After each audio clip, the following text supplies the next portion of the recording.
How's it going, guys? I'm the Stock Retro Gamer, and I want to give you a brief preview on the upcoming WWF No Mercy mod, No Mercy Plus V.3, developed by Retro Randy Price. Retro Randy Price has done a lot of work on modding No Mercy, trying to make it the best game it can be, and he's been doing God's work. Let's take a look at what's coming in this recent version of No Mercy Plus. We all know that No Mercy boasted a huge roster of wrestlers, letting you play all the big names, as well as some mid-carders, jobbers, and a decent number of women wrestlers. We also know that there were some guys left out of the mix, so Randy Price has done their best to make it as complete a roster as possible. I won't go through every edition, but we'll put them all on the screen now for you to see.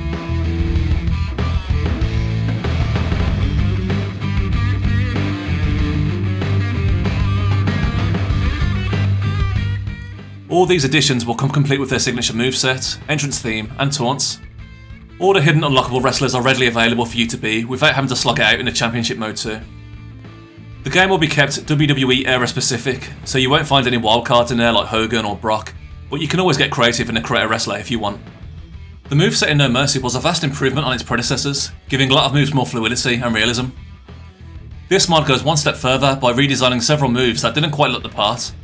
Several finishing moves have been redesigned for a lot of the big names, as well as several standard in-ring moves that felt like they were missing from the game. Some personal favourites of mine are the one-handed chokeslam for Kane, Foley's double arm DDT, and the snap powerbomb that finally has some snap to it. Trust me, there's a hell of a lot more for you to feast your eyes on. I think we can all agree that OG No Mercy really dropped the ball when it came to the wrestlers' ring entrances. They lacked the entering the ring segment of it, which for many of the guys was the main part. This mod has fixed this, giving everyone back their complete ring entrances.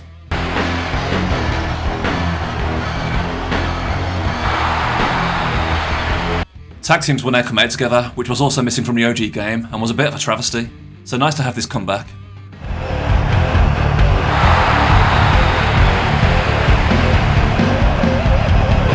Several new camera angles have also been added on the entrances, which lets you see different parts of the arena you normally wouldn't, and are very much appreciated. The Create a Wrestler mode in No Mercy was great, letting you make your guy look and move exactly how you wanted. Randy has added new moves, new attires, and new options. One notable option is the ability to create your own factions within the game. By doing this, you can create tag teams and give them whatever name you want. They'll come out together to the name you've given them and to what music. We finally get to be head cheese.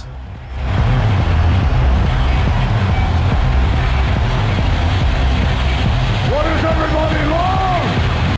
You'll also be pleased to hear that you can now edit all the main roster's moves, which is something the base game lacked.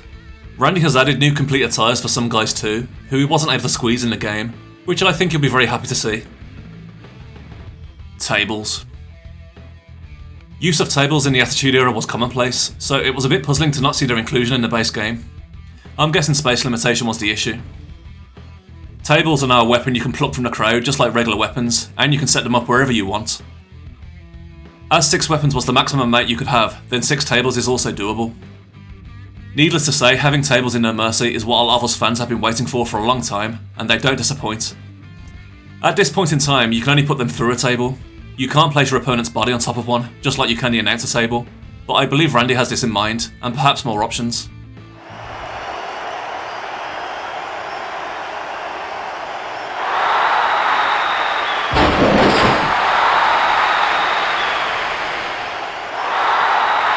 This No Mercy mod is shaping up to be something special. There's no set release date for the finished product yet, but if you're desperate and wish to play one of these beta versions of it, then you can always sign up to Randy's Patreon, link in description. This mod doesn't use any added texture packs or plugins. It can be played on real hardware, so EverDrive cartridges, Raspberry Pis, Project 64 and RetroArch can all play this. Once it's released, I'll put out a more comprehensive review of it, but for now I just wanted to give you a little taste of what's to come. Just so you know, this preview wasn't a beta version of the project, and some things might change in the finished product. If you like this video, then throw me a thumbs up, and be sure to subscribe so you don't miss that review, and all other Aki Wrestling mod reviews I have planned. I'm the Stock Retro Gamer, and I'll see you in the next one.